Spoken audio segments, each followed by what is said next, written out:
ব্রাহ্মণবাড়িয়া 2 আসন থেকে নির্বাচিত মাননীয় সদস্য রুমিন ফারহানা। ধন্যবাদ। মাননীয় স্পিকার, আপনাকে অসংখ্য ধন্যবাদ। মাননীয় স্পিকার, কাদম্বরী মরিয়া প্রমাণ করিল যে কাদম্বরী মরে নাই।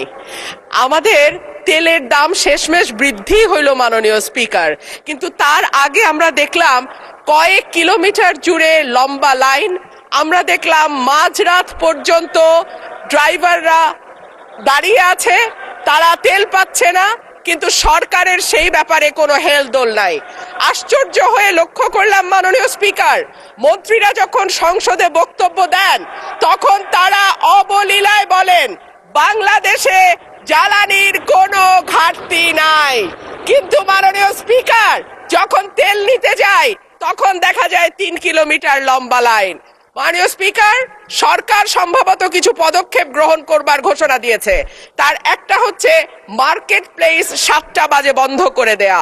চমৎকার সিদ্ধান্ত মাননীয় স্পিকার, তবে মনে রাখতে হবে কেনা কাটা বা শপিং যেটুকু হয় সেটুকু সন্ধ্যার পরেই হয়, তার আগে হয় না। 2 হইল অফিস আদালতের সময় বলে পরিবর্তন করবে।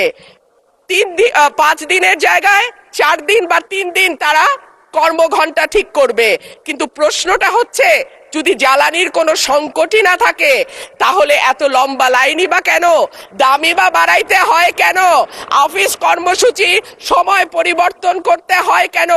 এই প্রশ্নগুলা তো ওঠে মাননীয় স্পিকার। মাননীয় স্পিকার, আপনার মাধ্যমে এই সংসদের কাছে আমি জানতে চাই, জ্বালানি মন্ত্রীরা যখন গণমাধ্যমে কথা বলেন তখন মনে হয় বাংলাদেশে আল্লাহর রহমতে কোনো সংকট নাই।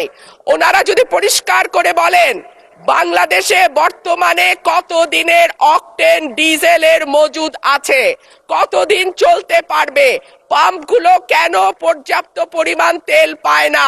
ধন্যবাদ মাননীয় সদস্য।